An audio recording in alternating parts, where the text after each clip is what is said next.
tomorrow and Sunday, teaching off of your principles with Mallory. Really? Yep. How fun. And I'm taking my sister-in-law. My Mallory is wonderful. If I had half her energy, I would run myself ragged. She is a wonderful instructor, and I am thrilled to be able to influence the next generation of instructors. That to me is quite a privilege, and I enjoy doing it. For sure. And she is an impressive human being in all aspects. Absolutely. She's very intelligent. She's driven. Yeah. Her energy is really unbelievable. I think if Red Bull wanted a mascot about giving you wings, she'd be perfect. We are all uniquely talented, and we are simultaneously wretchedly flawed. And it's our flaws that we work on. Very true. Perfectly imperfect. That's consumed most of my lifetime. Very true. That is very true. But yeah, so I look forward to it. I'm one of Mallory's assistants, and I'm bringing my sister-in-law in and running her through the course. She's a veteran, Army veteran, and doesn't have a lot of experience with pistols, but I think this will be an excellent opportunity for her to gain some of that experience. Oh, this is great. I was just out there in Salt Lake, 2 weeks ago. Yeah, I couldn't make it to that course, and I'm very depressed about that. I've trained a lot of veterans, and very few people coming out of the Army know anything about pistols. The Army's afraid of guns, and they're particularly afraid of pistols. And so the whole concept of running a hot range is all foreign to them, and we have to bring them up to date. Well, if I could say that the one thing, the only reason I actually took the class is as a mom and a woman, I wanted to be able to feel confident in a firearm that I'm carrying with me at all times, and actually how to use it in the very event that I may have to, which is self-protection, family protection. And this course was so good at not only making me feel confident in the weapon I'm carrying, the fact that I've got it close to me, how to load it, reload it, but also how to protect myself in small spaces, and how to communicate to somebody that you are a threat and I will view you as such without having that fear of being judged or looked at strange. Like Mallory's been so good at just saying, look, you got to be bold and strong. And once you get your point across, this person's still coming at you. They're a threat. There's no reason. That's my Mallory. Yeah. Yeah. Weighing in at 95 pounds, and woe to anybody who tried to cross her. Our female students have unique challenges in this regard. And we male instructors are slowly coming along to realize the kinds of challenges that our female instructors or female students face, particularly when carrying guns on a regular basis. I just instructed several courses at the Girl and a Gun conference this was in Grand Junction, Colorado. This was 3 weeks ago. What was it called? A Girl and a Gun. We had 600 women there. From all, it's amazing. The central personality is Robin Sandoval, and she puts these things together. And I wish I had her organizational ability. And I did a lecture, several lectures there, but she wanted me to do a class on transition from rifle to pistol, and I had half a dozen women in that class, and as an organization, they entertain a lot of different disciplines, and I understand that. I have no interest in competition or crap and skeet or any number of things like that. I have no objection to it. I just don't have any personal interest in it. My interest is in, as you talked about, what we call the serious use of guns. And while the women I had as students were, I would call competent shooters, I pointed out at the end of the our instruction, and this goes to the point you just made. When we got here, it took a half an hour for you guys to be ready to shoot. You weren't carrying guns. The rifles you brought were, for all purposes, inaccessible. I think we all need to think about that. It's one thing to go out and shoot and recreate with guns, but as you say, this gun has to be instantly ready. Yeah. To defend me. And this is the point that so many instructors don't emphasize enough, in my opinion, that we have to be ready all the time. And, as you pointed out, when you produce this gun in any kind of public place, we're in felony territory. Absolutely. Yeah. And so having a gun concealed that you can produce quickly, and by the same token, get out of sight quickly, is a very important skill. And that's something that many instructors don't adequately emphasize. You're absolutely right. And the truth is, if you've pulled your gun, you're already in a terrifying situation as it is. Yes. And, in the training, I learned very much that this is a last resort. You don't pull it until you're ready to use it. Yeah. And so communication with your potential predator or attacker has to be key. Yes.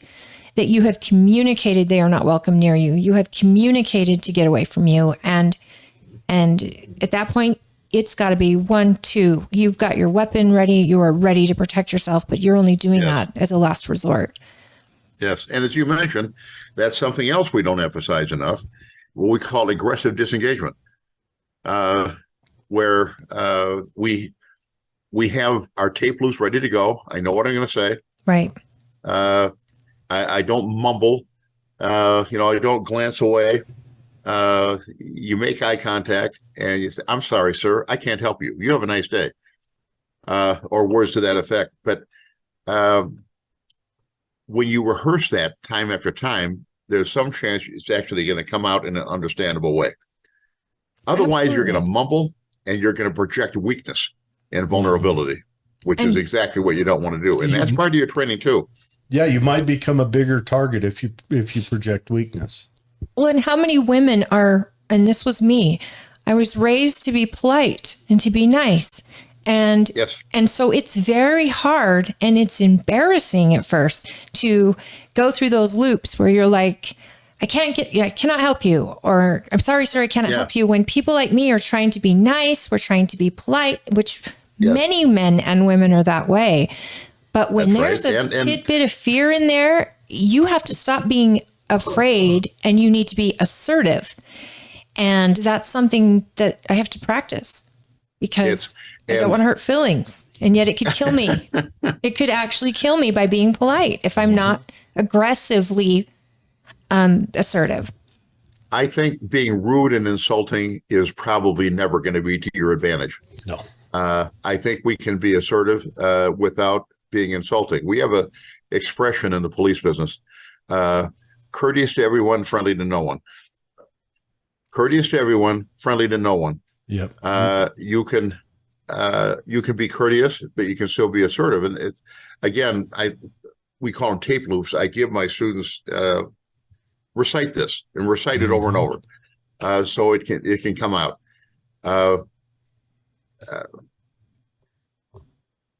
You and most of my female students are very attractive. You attract attention. I'm not plagued with that problem.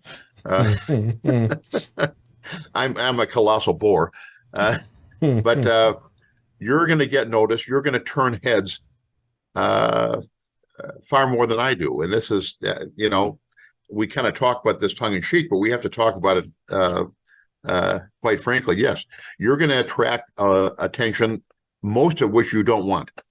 And you've got to be very good at politely but aggressively disengaging. And most of this can be accomplished verbally and through posture. I'm sorry, sir. You have a nice day. I can't help you. No one's going to accuse you of starting a fight, Right. and yet that's hard to misinterpret. Yeah, it's 100%. I mean, if someone approaches me, they're probably really asking directions on how to get somewhere. You know. Well, it depends on their intent, of course. But he's right, because then if I've said it loud enough and I am attracting attention, not only from a predator, but from maybe people who are around me, my voice is loud, it's assertive, but I am not looking like I'm taunting this person and trying to engage in a fight with them. I am specifically saying, I cannot help you. Get away from me. Yeah. And we call it aggressive disengagement. Yep. And I love it. And I think that I spoke last time. I mean, I was looking for Shield Maidens and Mallory, and I didn't realize that how much I was looking for that female instructor who has lived her entire life with those same fears, those same cautions. The walking to your car in the dark parking lot, walking up your driveway at night. These are things we inherently learn as girls to watch and be. And then I was raised by a police officer, and so there's all these little extra, things that you're taught. But to be in the Shield Maidens, for example, and bring a lot of my girlfriends with me, it was exactly what I needed. And that's great. Mallory, of course, is very good looking, and she has had these experiences in spades, and has had the chance to rehearse and repeat has made all the mistakes, and now is in a position to share that with her female students. Well, and she's the tiniest little giant I've ever met. She's so tiny, but she's a giant in her actions and her words. And you're right. Like she's sharing it with all these women who are also strong, and we're not ugly, and we are, fit, and we are busy. But here she's teaching us to be giants and to level the playing field. I can say the same thing, but I think it's more effective when it comes from the mouth of Mallory, because you can. I think she can communicate more effectively with the female students than I ever could. And so I'm glad she's out there doing this. And I'm very happy with the reaction I'm getting from you, because that tells me that we're having some good effect. Well, you are definitely a mentor of hers, and she quotes you often throughout her class and even in everyday life. She highly, highly respects you. And, and I don't want to discount the men who train us. I was so grateful, to the men and in her trainers that assisted us and worked with us. And, I think that you need both. I really do. I think you need a male perspective and a female perspective, because it is so enlightening. And when you leave the class, you feel confident about that tool that you are carrying with you. And you're not, I'm not going to say I'm not going to be afraid if something were to come up, but I kind of feel that extra safety. I've got a tool now that I know how to use, and I've practiced, and I need to practice more. But Jared here has practiced with me and has joined Mallory's team. And I couldn't think of a better person to have talk about patience and knowledge and skill. It's so great when you get a group of people who are like-minded, and it doesn't have to do with anything with politics or anything with religion. Right. It's just about that self-preservation and knowing you can protect your family and yourself at any time. As I say, we male instructors have struggled with this, and I've been made aware of a number of issues, and I feel pretty silly standing in front of a bunch of women talking to them about their own bodies. But I call myself an instructor, so I guess I have to do that. we males have, something we forget. Our female colleagues have got to drop their pants 3 and 4 times a day. And again, that doesn't occur to a lot of us men. Mm-hmm.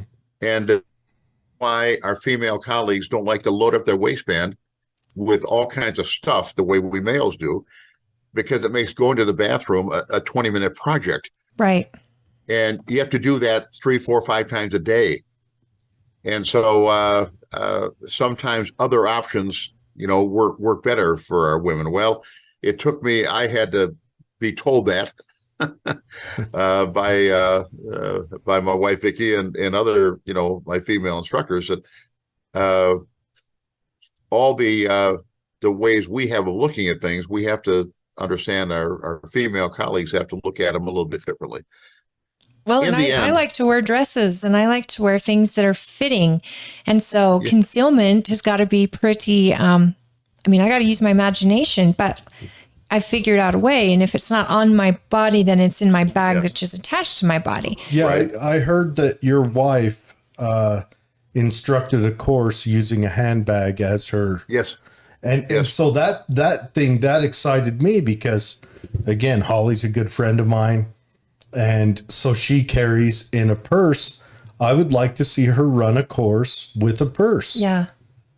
I would like to see her run the full course or run a course, when she's out on the street, if she's wearing your waist band that you wore. I don't know what it's called, but run a course with what you're going to use, the holster, the weapon, run a course like that. What we call off-body carry is not without controversy. Good heavens, there are a lot of people who don't like the idea, but for many women, off-body carry not only represents a legitimate option, it represents the only option. Absolutely. Depending on the way you dress and the places you go, you're probably going to have several. You may not be able to carry a weapon in the same place every time. You may have to have several options. And again, in the end, the goal of the student and instructor is always the same. It's the improvement of the student. I can give options to you. None of them are perfect. There's going to be weaknesses with everything I'm going to show you. And you just have to decide, is this an inconvenience or is it a deal buster? If it's a deal buster, then I guess we have to look at something else. Right. But understand, carrying a gun around and having one on you or close to you all the time is a confounded nuisance. It's not comfortable. And I know a lot of holster manufacturers will tell you, oh, you'll never know it's there. Oh, yes, you will. And but there are several, I think, exciting developments in off-body carry. There's this Enigma holster, which is basically a belly band, but with a hard Kydex holster, which a lot of women are telling me this really solves their problem in a very good way. So it combines the belly band style with more of like maybe an appendix carry style holster. The issue with all the for lack of a better term, like a gun bag or something like that, a shoulder holster, an ankle holster, they all have the same issue. It's one way. The gun comes out, but now what do I do with it? Yeah. What do I do with it when I need to get out of sight? It takes 2 hands and some finagling to get it back. To have a gun you can produce quickly and then get out of sight quickly using only one hand, I think is an enormous advantage. And that's what the Enigma has brought to us. And that's one thing I recommend to my people. Try this and see if this solves your problem, at least in some of the instances you have to carry a gun.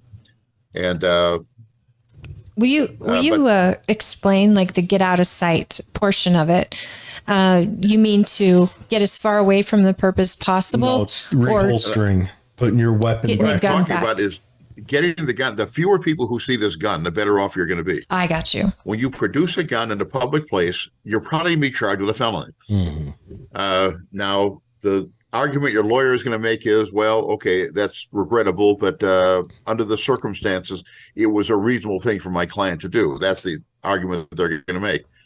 But I think being able to produce the gun quickly from like a magician, I'm got my hands, I'm trying to, and suddenly, whoop, there's a gun in my hand. And then almost as quickly, whoop, it's gone. Well, it may not be quite that dramatic, but people don't know if they saw a gun or not because it's that quick. And if you do it right, the crowd gathering around you doesn't know if there was a weapon involved or not. The perp knows, yeah. But the public might not. The fewer people that see the gun, the fewer people can say they were threatened by it. Right. So you don't want a lot of witness testimonies crying on the stand while you're going to court. Wow, that's really a good point. I didn't think that through. When police are arriving and you've got a gun in your hand and you're trying to do something with it, that could get pretty dicey. You're a threat to them, potentially.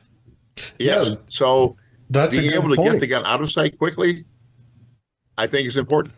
That's a good point. If you unfortunately had to shoot a bad guy and you holster your weapon and the police roll up, if you've got a gun in your hand, those police are automatically gonna draw theirs and be pointing them at you. But if your gun's not in your hand, they may not even draw them. They might walk up and just do an unarmed interview. And that sounds a lot more convenient for me. Less accidents happen. Mm-hmm. Because accidents do happen, even with a rightful shooter in a self-defense case. If they roll up on you and you're carrying your weapon, you've got to put it down, but it's nicer if you're not carrying your weapon. And when you can't holster it quickly, you may just have to drop it or stick it in a pocket, and those are options also. But to have a setup where you can, with only one hand, I can get out of sight quickly, and now when the police arrive, I can greet them with, open hands and say, oh, thank God you guys are here. When you greet police with a gun in your hand, or even a gun stuffed that they can see, like stuff in your belt or something like that, it's going to get dicey. Right. And they may tell you to drop the gun and they may just shoot. Yep. And so this is, again, part of our training too. When you produce a gun for good cause in a public place, of the next 30 times you do that, you're only going to shoot once. 1 in 30 is a statistic. Wow. In most cases, when you produce a gun, it's not necessary to shoot. The person voluntarily disengages. You get the gun out of sight, and it ends there. Now the police will have to get involved because, of course, you did produce a gun. But for instance, when you do all your training, you draw a gun and shoot, and you do that every time, your training is not job related. You need to do some training where you draw a gun and don't shoot. Yeah. Or draw a gun and issue a verbal challenge, and ultimately don't shoot. All that's important. And actually, that's more likely. Shooting is actually, statistically, only happens 1 time out of 30. So you're saying it's good to not commit the draw and shoot to muscle memory. It's good to have a draw and they disengage and then reholster. Well, exactly. Also. This is why things like prepping the trigger are just nonsense. Yeah. That's a great way to end up in a penitentiary. Yeah. When you assume you're going to shoot every time you draw the gun, that is certainly not supported by facts. Very true. The fact is you probably aren't going to shoot. In fact, we hope you don't. And when you draw the gun and point it at someone for good cause, I mean, it's a reasonable thing to do. And issue a verbal challenge, which, we rehearsed that too. You got the tape loop, you got a gun, point at them. And the verbal challenge I use is police don't move. And I recommend that. If you're not a police, we'll work all that out later. It sounds so much like please, though, Yeah. And that word police is very similar in all the Romance languages. In German, in Spanish and Portuguese, the word police sounds pretty similar. So if they don't understand anything else you said, they will probably pick up on that. And again, 9 times out of 10, they're going to run away. No shots are fired. No one's hurt. That's as close to a happy ending as we're going to get. But you still committed an aggravated assault, which is a felony in my state. And so the police will get involved. And you'll have to have a lawyer, and your lawyer is going to make the argument that, yeah, we don't like pointing guns at people, but under this case, it was a reasonable thing for my client to do, and it had a happy ending. No one got hurt. We hope the prosecutor agrees, and it goes no further. Now, what state are you in? I'm in Colorado. In Colorado. So Colorado's one of those middle ground states where they're not ridiculous yet. It all depends. If you have some Soros-sponsored prosecutor, he's like this case in Austin, Texas. I can't think of the guy's name. That was a Soros-sponsored prosecutor who just, loves criminals and hates us, and because he's a little more than a criminal himself. And so I have got to be very careful in my instruction that I don't talk about guarantees. We try to provide our students with competent guidance. In general, this is what you want to, the direction in which you want to go, but there are no guarantees. That grand jury may come back with an indictment, and now you suddenly spend $100,000, just getting to court. You know how our legal system works. Innocent until proven indigent. We have the best justice money can buy, and you're going to pay retail for your share. Yeah, absolutely. Well, in justice right now, I mean, it's getting evident that it's not blind. Look at what's happening in New York, and these prosecutors going after Trump, and people in Austin, people in California. I mean, it just kind of depends on your political beliefs and whether or not you get justice. And we are in an election year, which makes my one of the first pieces of advice I give my students is don't get involved in a shooting during an election year. No. We can't offer people guarantees. What we can do is give them good advice on ways to preserve your options, but I try to persuade my students that most lethal force events in which you might become involved during your lifetime are probably avoidable. When you don't go to stupid places, you don't associate with stupid people, you don't do stupid things. You don't win stupid prizes. Right. You're in bed by 10 o'clock, your own bed. Don't want you to get shot by a jealous husband. You have a normal appearance. You just look normal. And most of all, most importantly, don't fail the attitude test. Remember, courteous to everyone, friendly to no one. Be a polite, courteous person. And don't go to stupid places. And we will probably avoid most of this. But if I thought I could avoid all of it, I probably wouldn't carry a gun around. So, well, I think you made it very clear, and I know your instructors that train under you make it very clear how important the communication is. That can de-escalate something so fast. I mean, I can't.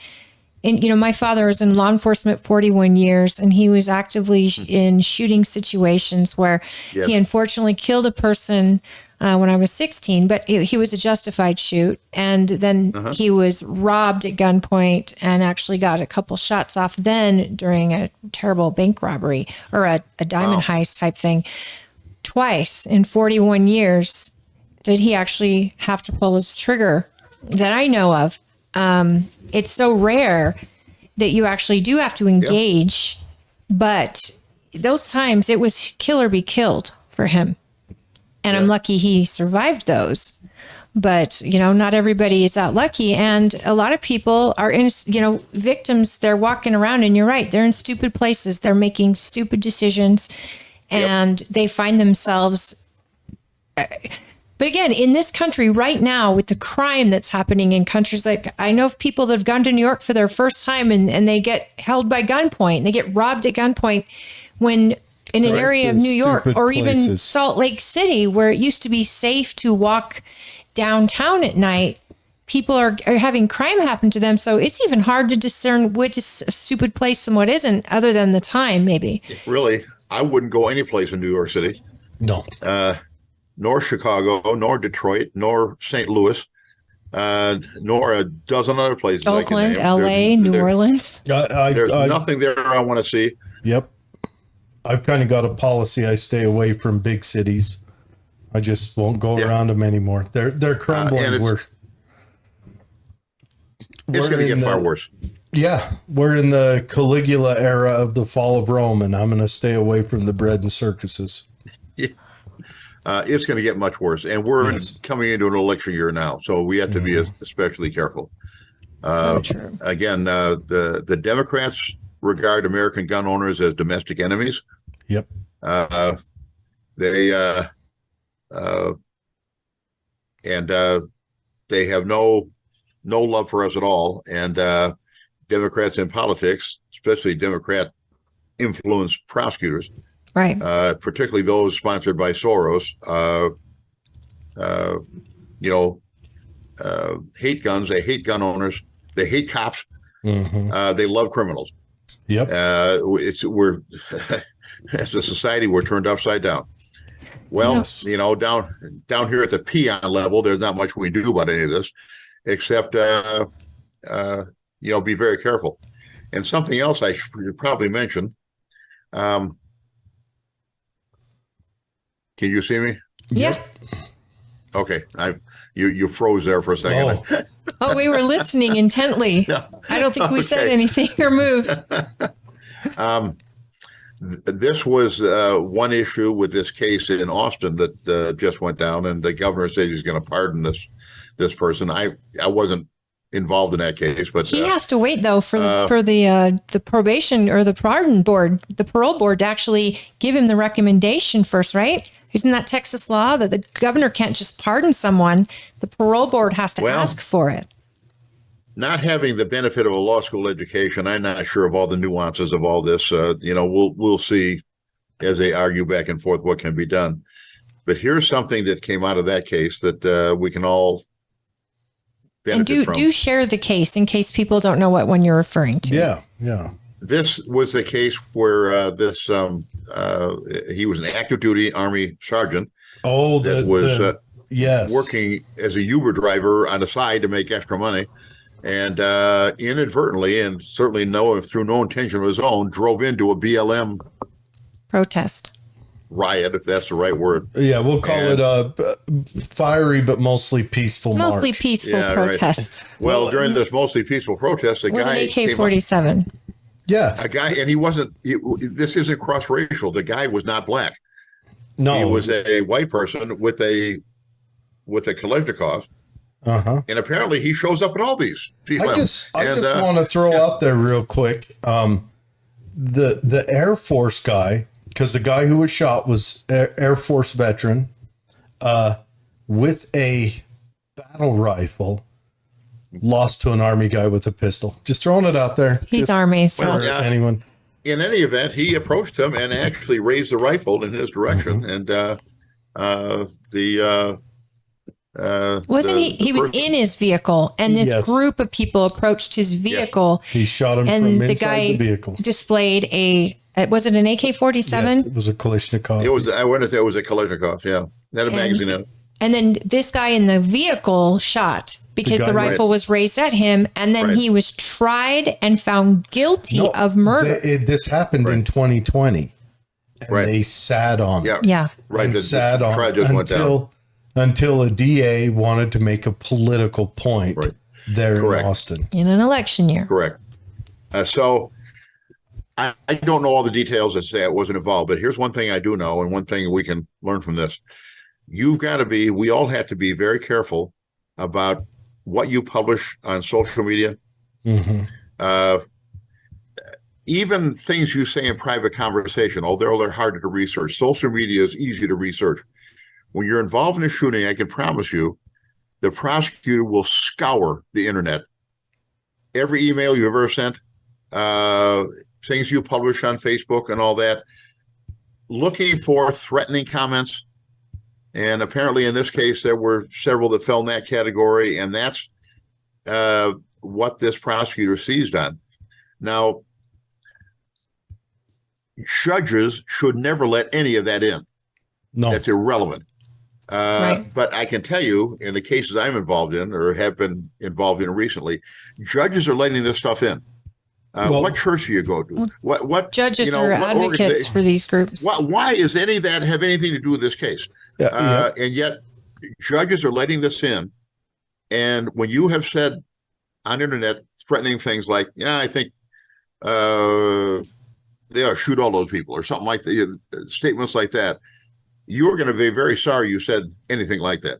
That's going to You can express opinions. You could even say something positive about the NRA on a post, and they could take it as you believe in gun violence and you support the NRA and all this other stuff. And it's something that even Democrats want to protect themselves and their families. There's an extreme left, because even in our county, we have Democrats I know very well that are very protective of their gun rights. Yeah, but their party has left them. Yeah, they're not technically Democrats anymore. They're professing Democrats anyway. Yeah. Well, but, remember Rodney King? You had Rodney King where one of the officers. Oh, yeah, Rodney King, yes. He's wearing that white shirt at a barbecue that said something derogatory on it. And that hurt his case. And actually, I think it damaged his standing on the police force. And then, of course, you had O.J. Simpson. One of the officers was wearing a shirt. Mark Harmon? No. A shirt somewhere else that was derogatory, which was used to get O.J. Simpson off of his. You had that officer in Tucson when they shot that guy, forget his name, in the hotel. That was Phoenix. And I was peripherally involved in that case. Yeah, he had his dust cover said "you're fucked" on it. Yeah, right. And that damaged him. He ended up getting drummed off the force. I think specifically for that, not for the shooting. He was narrowly acquitted, but that slogans particularly on weapons, slogans on T-shirts, especially controversial subjects, especially threatening slogans, are something that it's gonna come back to bite you in the butt. So you can express opinions. You probably shouldn't wear a shirt that says F Joe Biden or even Let's Go Brandon at some point. If you're wearing if you've got those slogans. Don't put that stuff on your car bumper. Don't put that stuff on your T-shirt. For crying out loud, don't put that stuff in your gun. Yeah. In this case in Arizona, the gun, he actually had bought the gun used, and it came that way. And but I know from people involved in that case, when the prosecutor saw that dust cover, he went livid. Yeah. There's a good chance that officer never would have been prosecuted otherwise. But when he saw that, he just went crazy. You people are putting this stuff on your guns. And the chief was up there testifying. Were you aware of this? And training, were you aware of this? Oh, boy, it was a mess. And so I don't know how it would have turned out otherwise, but don't put slogans on your guns. Don't wear T-shirts with political messages on them. Don't wear MAGA hats. Don't put lawn signs out in your yard. You're just asking for trouble. And especially when there are threats involved. Like, I think they ought to kill all these people. Stuff like that. Oh, boy. You're going to be so sorry you said that. And the jury will hear it. They shouldn't, but they will. The judge will let that in, and the jury will hear it. And that was one of the big problems with this Austin case, and one of the reasons why the defendant did not testify, because they were so afraid that he might get cut up under cross-examination. And he was guilty until right out the gate. Like, when people assumed guilt. It goes to trial. I'm sorry. Oh, when you're involved in a shooting and it goes to trial, you're going to have to testify. You may not be the most eloquent person in the world, but it doesn't matter. The jury wants to hear from you. You're going to have to testify.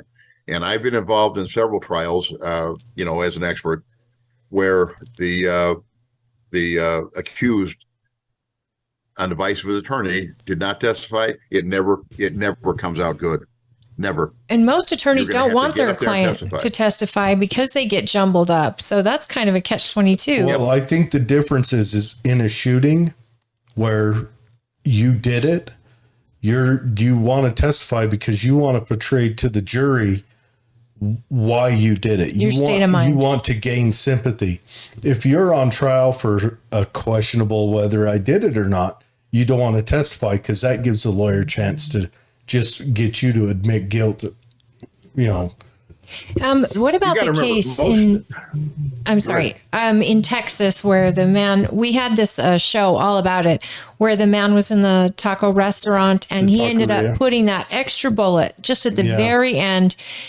And we think it was a trigger memory thing where he just didn't take his hand off the trigger. Yeah, the guy hadn't pursued any training. He was all good around until with his finger on the trigger. Execution style headshot. You have to remember, shooting people because you're frightened is okay. There's a provision in the law for you to do that, so long as your fears are legitimate and reasonable. Shooting people because you're angry is not okay. What he did is, I think he still would have got away with it. The guy came in, held the place up, took everyone's wallet. As the guy was leaving, he still had his pistol in his hand. He shot the guy in the back. I think he would have still been good with that because the guy wasn't running out. The guy was stalking, and he could have justified the guy was still stalking through the store, checking corners. He shot him. Guy goes down. He goes over there, picks up the guy's pistol, the bad guy's pistol, picks it up. It's a plastic toy pistol, but as he picks it up, it appears that at that point, the guy's down and dead. He has a sympathetic trigger squeeze because he didn't keep his finger off the trigger. Yeah. And that is what's going to burn him. I think everything up to that point, including with the toy gun, was justified. I think that as you described it, squeeze. it sounds like good shooting to me. But yeah. But again, that's where training comes in. We're going to try to find every bullet fired, and you're going to have to explain how it got there. Right. And shooting people on purpose is exciting enough. Shooting people by accident is inexcusable, and you're not going to find any sympathy on the jury for that. I promise you. No. And right now, across the nation, there's been all these accidents or shootings where, the wrong house and the old man shot a kid through the door or something. I mean, this is all a lack. I mean, yes, let's give you all your gun rights. And I say that tongue in cheek because they're yours. They're, inherently yours. And our Constitution ensures that.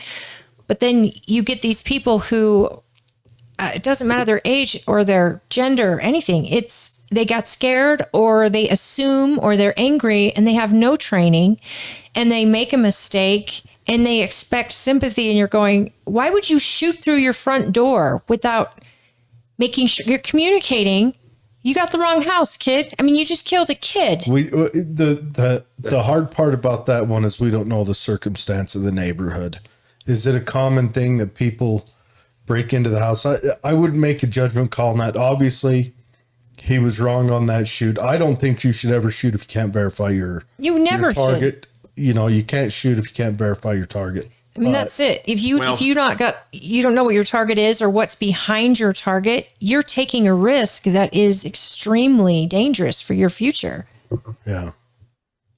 The law doesn't require you to be perfect. Nope. The law requires you to be reasonable. Yep.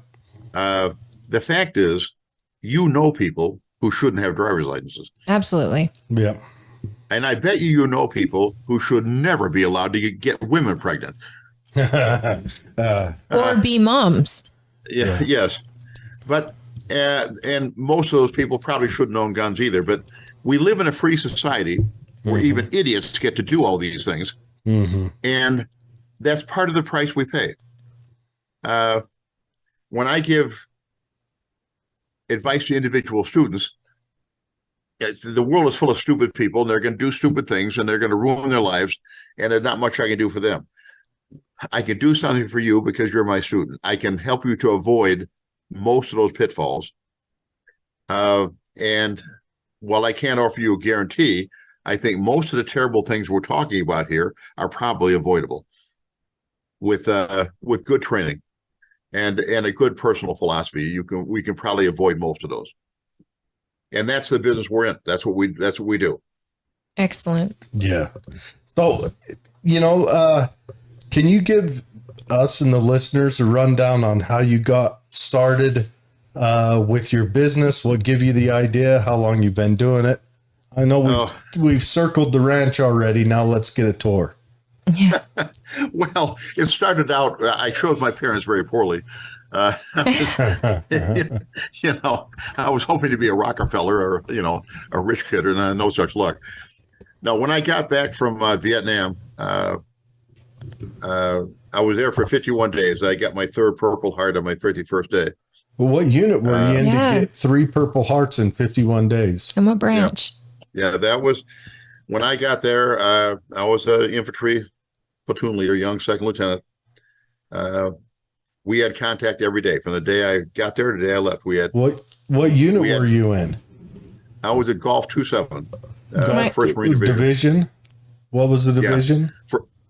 First Marine Division, Golf Company, 2nd Battalion, 7th Marines. Oh, you were a Marine. My father was in the Army, and he was down in infantry. And I mean, he was in the bush the whole time.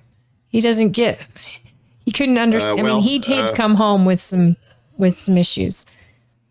I lived through it through no fault of my own. Most of my friends didn't. Oh, man.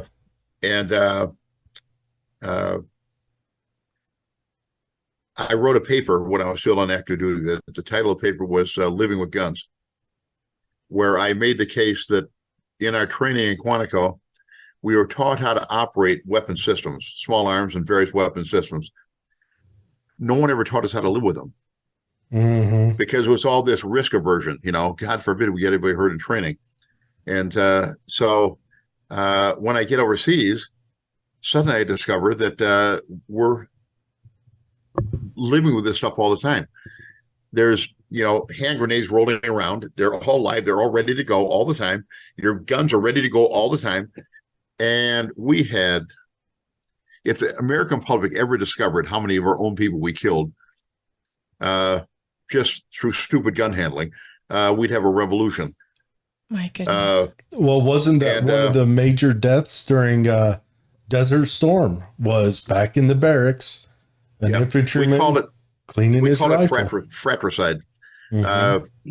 We blew away our own LPs. That's it's a listing post.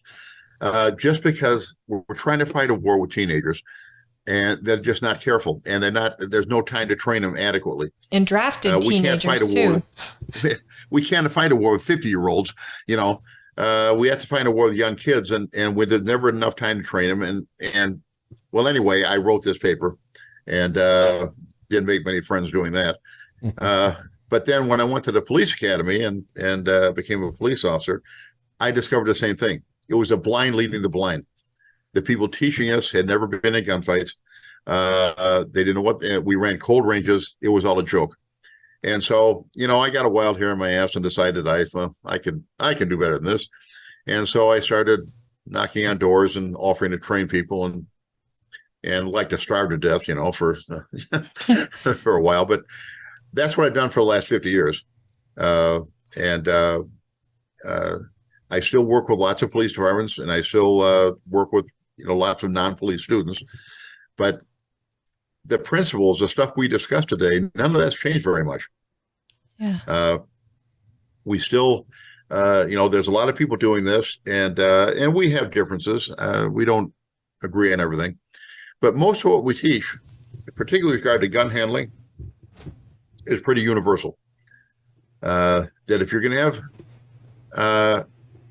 to have guns around, if you're going to have guns in your life, risk attaches to that. Mm-hmm.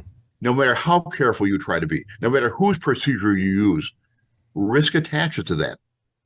That's so true. Risk attaches to not having guns around. You don't get a risk-free life. And in the end, the bacteria win anyway. Yeah.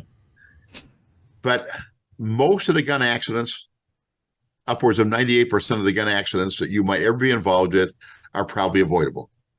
Mm-hmm. Most of the lethal force events that you might be involved in are probably avoidable.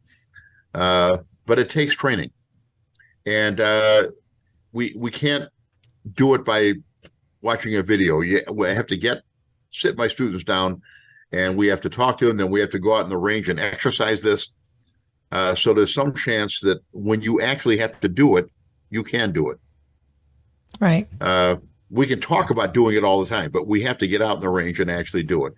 I like to use targets that are actually depictions of real people. I think my students need experience shooting at things that look like people. Yeah. Mm-hmm. And we have to stop dancing around this. When I get a new group of students, oftentimes I've kind of borrowed some of this from Tom Givens. I'll ask them, why do you carry a gun? And invariably, the answer takes the form of an apology. Right. Well, I don't want to hurt anybody, but, oh, please, can we dispense with this bullshit? I carry a gun so I can shoot people. Deader than shit. Mm-hmm. Can we get that out? Let's just stop dancing around this and get that out. And I'm going to show you how to do that very efficiently. And then we're going to spend the rest of the time talking about avoiding situations where you'd have to do that. It's like the Mr. Miyagi, and you learn karate so you never have to use karate. Yes. Mm-hmm. You carry a gun so that you never have to worry about being threatened or killed by one, potentially. A superior gunman is best defined as someone who uses his superior judgment to keep him out of situations that would require a display of his superior skills. Mm, yeah. Very good. Yeah. Yeah. That is very true. So question, when, one of the things that before I was carrying, I worried about is my children, and I didn't want them to be too young when I started carrying. I know kids are curious. I was raised with a gun in my house all the time. My dad and stepmom were in law enforcement. So to me, it was always a tool, and it was something I kept my hands off of, but I knew how to use it, and I knew, the purpose, of course. But then now I've got teenagers, and if you have a gun locked in a safe, it's not ready to protect you. So, I like to be able to have it close, but then I worry, what if I have a depressed teenager? These type of things. At what age do you think you start training kids to use a handgun? Depends on the kid. If you want guns in your life, risk attaches to that. No matter how you store them, no matter how you have them, risk attaches to that. And I try to train children as early as they're old enough to learn. And like you, my kids are all grown up now, but we had guns around the house all the time. And they were mostly in a high state of readiness. And my grandchildren now are used to the fact that I have a gun on. They've seen it. They know that I always have a gun on. And they're comfortable with that. And I've had a chance to train them, and they think that's normal, and they're comfortable with that, and that's okay. Again, a gun that is perfectly safe is perfectly useless. It's true. There has to be a compromise in there somewhere, and like all compromises, it's not risk-free. And terrible things might happen because you have guns in your house. Terrible things might happen because you don't have guns in your house. Somewhere in the middle, we're going to reach a compromise, but it's not going to be perfect, and you'll never be comfortable with it. Just like carrying a gun around, Yeah. It's a confounded nuisance. It's never going to be comfortable. You're never going to not know it's there. But it's a choice we make. That it's like putting on a seatbelt in a car. I don't put on a seatbelt because I expect to have an accident. Yeah. If I expected to have an accident, I wouldn't get in the car. We consider putting on a seatbelt to be a reasonable precaution. But it's time consuming, it's confining, it's not always comfortable, but we put up with it because we think the exchange is worthwhile. Well, the same logic applies. It's not comfortable, it's not convenient, it's a confounded nuisance sometimes, and it's dangerous. But we do it anyway because we think it represents a reasonable compromise and precaution. So true. Yeah, no, I agree. I agree. I would like to talk about your business. What do you offer? You run Defense Training International. Yes, that's my company. And that's found at defensetraining.com. What different classes do you offer? If people are looking for a certain class, what kind of classes do you offer? The most popular class I have is a defensive handgun class. We have what we call urban rifle. A lot of people are buying, M4s and all that and want to know how to use them. We run shotgun classes. I run a class called Tactical Treatment of Gunshot Wounds, where we prepare students to treat gunshot wounds that they might find on themselves or someone else. And I say my wife now is running this what's called this off-body carry course, which centers on off-body carry. I think that's fantastic. I know. It's amazing. It's all centered around what we call the serious use of guns. I don't do anything having to do with competition or what we might call the recreational use of guns. I have no interest in any of that. I don't run courses on hunting. I enjoy hunting, but I don't run courses on it.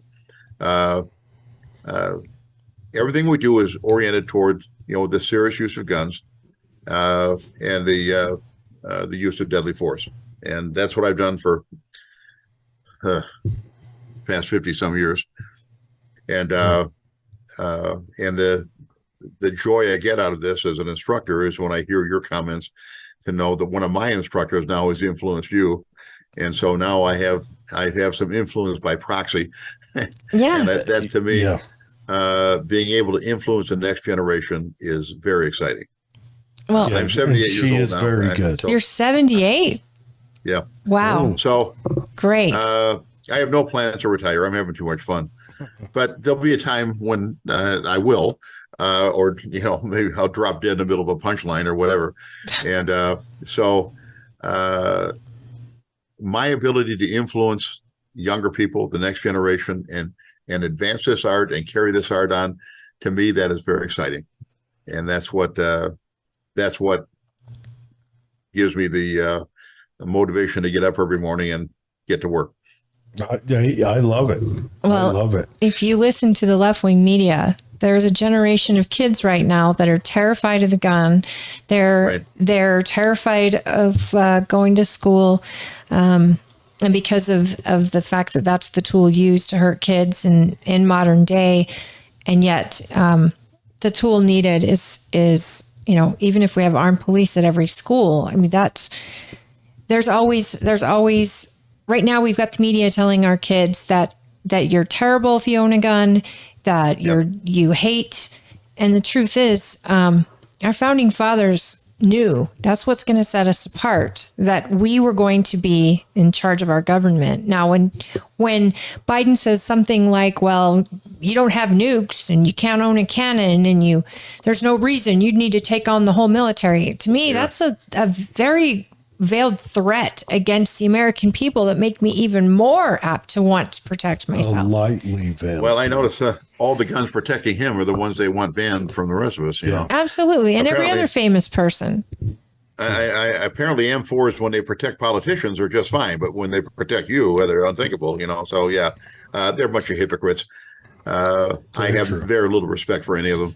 I still love it when Biden said you get yourself a double-barrel shotgun and load it with did he say buckshot?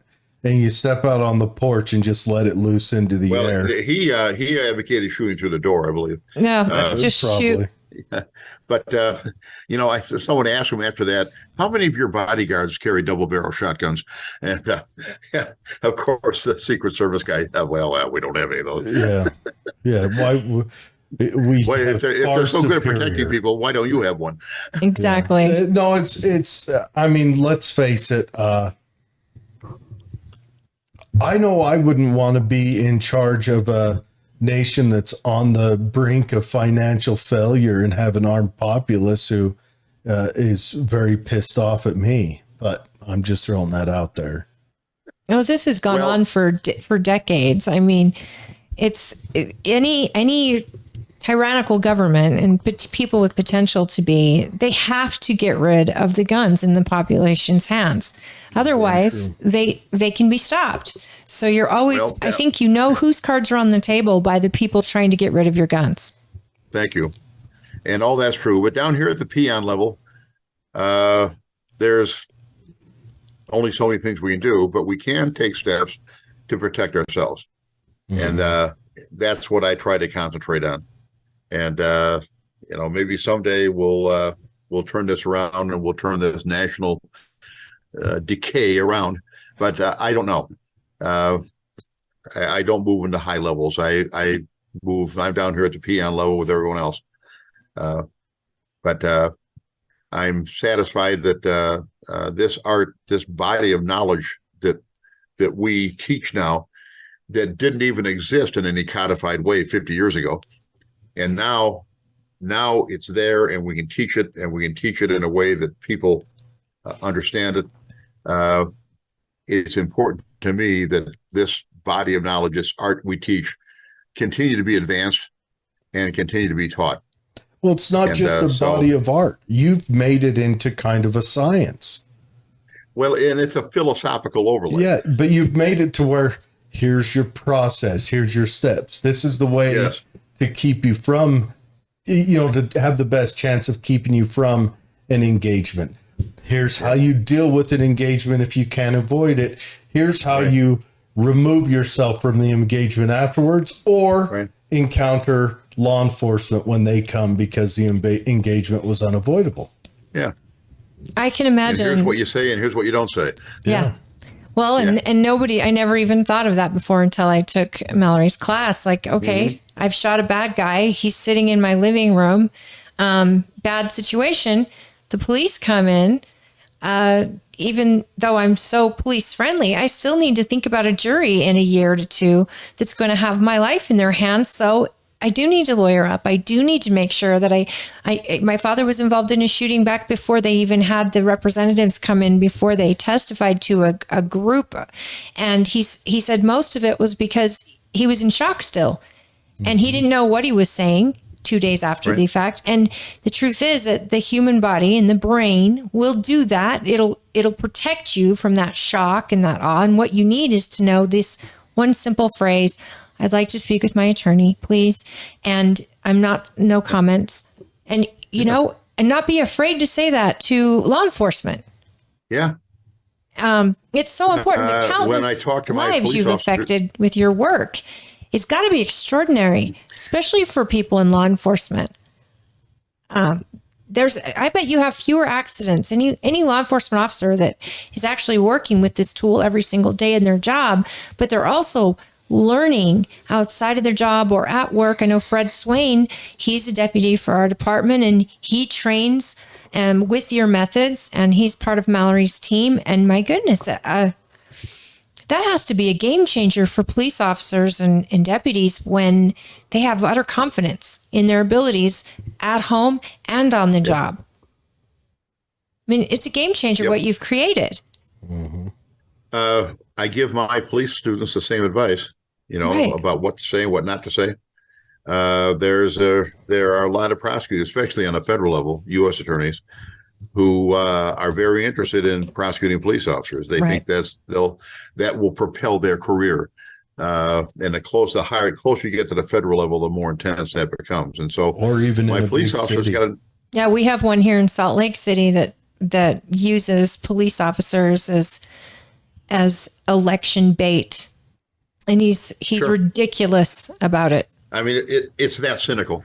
And so the officers have to know how to protect themselves too, not only in a physical sense, but they have to know what to say, what not to say.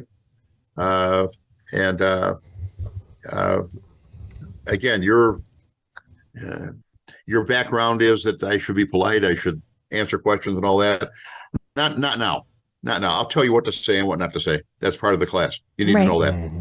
I think it's exceptional work that you've done. And it's what a beautiful legacy, because you're saving lives and you're giving people their power back in a world where so many of us feel helpless. And I can't tell you enough how much I appreciated the time and the attention that I was shown by every trainer and Mallory herself and the friends of mine that also took the class. Like we became believers right away, and just believers in ourselves overall, that we're capable, we're competent, and, fear is still, something, and being smart. We're just becoming hyper aware of our surroundings.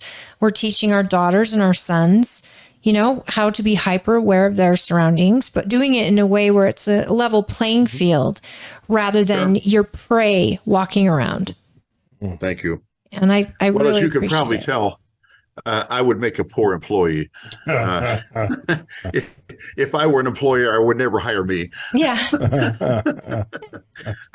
So I have to be an independent consultant because I couldn't do anything else. That's so funny. I like it. Well, let's go over if someone wants to attend one of your classes. I've got your schedule pulled up. It looks like this weekend you're in Washington.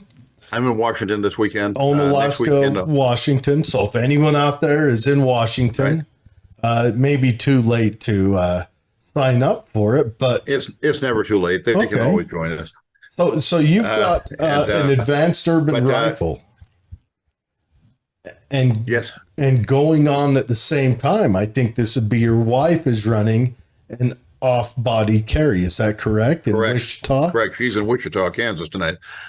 Wow. What is it like going to a place in Washington? Like, I bet your classes fill up, even though people think that everyone in Washington is left-wing crazy, but I bet your classes fill up really fast. We have lots of students. There are lots of people over there that don't go along with this Marxist agenda. It's the small town, I bet. I bet it's the small towns of people that are the down-to-earth American style spirit. And those are the people I like for students. My reputation is I charge a lot and I have small classes. Yeah. I don't have non-serious students.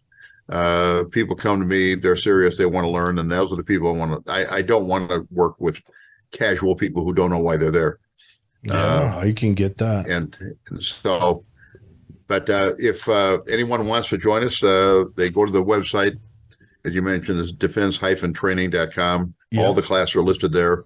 Yep. I publish it every couple times a week. I feel a lecture coming on. I can't help myself, so I publish hold a sermon. My opinions. I do an opinion piece a couple times a week, and they're all there, and they all go out to my students. It's my way of keeping in touch with my students. I think Mallory shared a few with me that you've done. Yeah, and she will too. Mallory she'll share them, especially the good ones. Yeah. Well, good. Now it looks like most of your classes are held on the weekends. Is that correct? Yes. Okay. It's hard to get people to take time off of work to come to a class, and I know the other schools run 5-day classes, and most of my classes are Saturday and Sunday. No, John, except when I'm in Salt Lake, they're Friday and Saturday because my Mormon students don't like to do stuff on Sunday. Yeah. And when I'm in New York, my Jewish students don't like to do things on Saturday. So we do Sunday and Monday. And being the complete mercenary, I'll do it either way. It's just fine with me. You're a capitalist. I love it. John, how many people do you have on your team in this training? Is it you and a few others, or just you? Generally, I have 3 or 4 instructors with me. Okay, so do they travel with you, or do you have like local guys? No, they're where I go, because I've got a cadre instructors around the country. Good, they selflessly donate their time, so you met a bunch of them there in Salt Lake. I've got a nice cadre of instructors there, right? So. Generally, if you come to one of my classes, you'll get far more personal attention than you ever wanted. I learned that the spotlight goes on you, and it's usually something to teach you because you're doing it wrong, which is exactly what we need. And well, as I explain to my students, my job is to nag. Mm. Nag, nag, nag, make little, make. I'm going to remind you of your mother-in-law. I'm going to make little corrections over and over again. It's, you'll hear me say this in class. It's not the great shots that save you. It's the little mistakes that kill you. Yeah. so true. And you actually do that because you want to become the voice in that person's head. Right. That they're constantly hearing mistakes whenever they touch that tool. And so that's what we work on. As I say, it's not fun, it's not enjoyable, and it's not entertaining. It's work. You're here to work and to train. Mm-hmm. I get serious students to join me, and that's where and we see a lot of progress, and that's really where the joy of this comes in when I see my students excel. I think it is kind of fun. I mean, testing yourself and your boundaries and actually seeing the change in yourself. I mean, I'm sorry to tell you, your courses are kind of fun. At least the one I took. Oh, no. If you're having fun, I'm clearly failing. It's usually after I'm on my way home where I'm like, wow, I can't believe what a good shot I am. Yeah. Or I can't believe that I was able to load my weapon so quickly, or that I didn't get yelled at in that last round. You know, it's the small little accomplishments that I think for some of us, we celebrate those and we see ourselves get better. And it is pretty cool. It's pretty amazing. Yeah, it is. It's pretty cool. It is. Well, look, I'm going to have to. Yeah, we've kept you for over an hour now. That's all right. I enjoy this. And if we can help someone and we can influence people to get serious about this, that's great. And I'm happy to do this anytime. Yes. Thank you, sir. And just to throw out one last time, that is defense-training.com. Go there, look at his website, look at the schedule, everything else coming up, be informed. I think it'd probably be kind of fun to travel to a different state and take one of these classes where you get the full experience. But I'm going to have to look into doing that myself. All right. We got a few comments to read off real quick. Delighted to have. So, a few comments to read off, because if I don't, Mallory will kill me tomorrow. Mallory says hi. Yeah. And then Fred, you know Fred as well. Fred says his wife carries in a holster purse. And then he also says John stays on his feet 12 hours a day in one of his classes. It's amazing. And then Mallory finishes off the comment section with, I love you, John. Well, I love you too. You don't make instructors, you make believers. Yeah. She is a devout. But yes, and everyone, John also has a couple of books out. I would urge you to look around on Amazon, look in bookstores if you get the opportunity to get one of his books. Yeah. You can order those on the website also. Yeah, you can buy them off the website. You got to get a hold of his wife, Vicky, because looking through the website, it sounds like John just puts his face on it and a picture of him shooting an elk in a couple places. And then everything else seems to be ran by his wife, as life should be. Well, she sounds very busy as well. Yes, but I think it's awesome. Thank you for your time, John. And, yes, thank you. I hope to meet you in person soon, and I hope you can come back on soon. We'd love to anytime, and I'm happy to come on anytime. If I can influence some people, that's exciting to me. Perfect. Thank you so much. All right, everyone, that's John Farnam, Defense Training International. So to find it on the website, it's defense-training.com. Go check it out. And thanks for joining us. Have a wonderful evening, John. Thank you. You too.